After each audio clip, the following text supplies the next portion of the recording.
दोस्तों, स्वदेशी पत्रिका को अभी तक आपने सब्सक्राइब नहीं किया तो सबसे पहले सब्सक्राइब करें और इस बेल आइकन को दबाएं, पाए वीडियो सबसे पहले।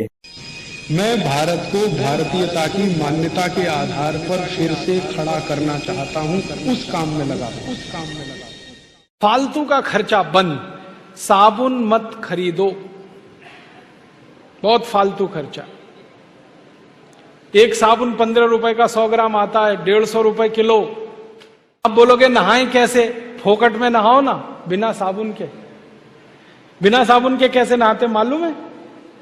घर में तौलिया है, तौलिया उसको पानी में भिगो लो, निचोड़ो और खूब कस के रगड़ो और पानी से नहा लो, कोई खर्चा नहीं।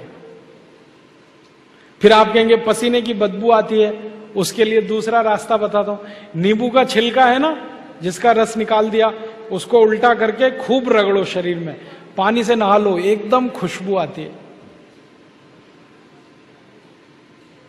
और नहाने का एक तरीका बताता हूं।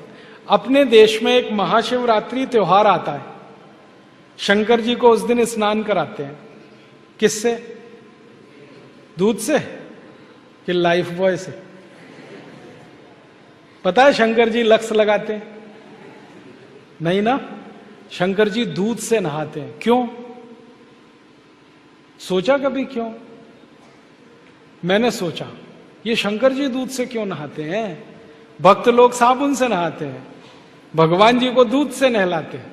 दूध से इसलिए नहाते हैं कि दूध सबसे अच्छे तरीके से शरीर का मैल निकालता है। दूध को हम लोग विज्ञान की भाषा में कहते हैं बेस्ट क्वालिटी क्लिंजिंग एजेंट, सफाई करने वाला।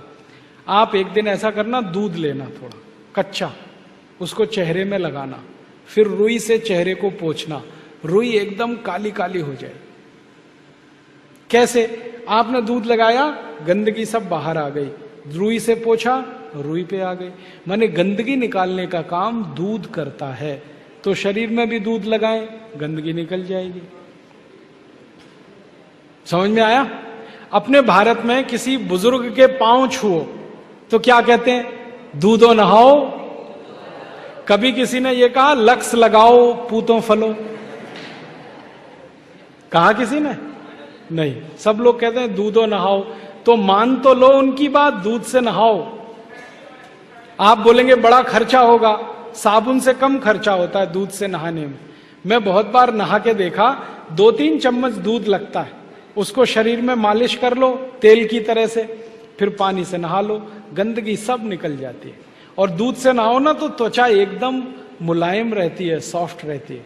और जिनकी त्वचा मुलायम है, नरम है, उनको कभी फेयर एंड लवली नहीं लगानी पड़ती, तो उसका भी खर्चा बचेगा।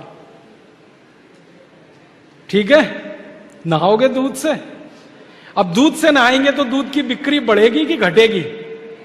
तो पैसा किसानों को मिलेगा, तो जानवर पलेंगे, तो देश का विकास का काम होगा।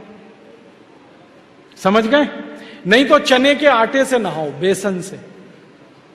थोड़ा बेसन ले लो, दूध मिला लो, पेस्ट बनेगा, शरीर में रगड़ के नहा लो। नहीं तो एक मुल्तानी मिट्टी आती है, मालूम है?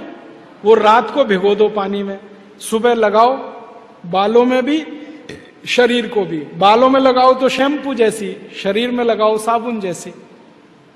10 रुपए किलो में आती है मुल्तानी मिट्टी। ये सब नहाने के तरीके हैं।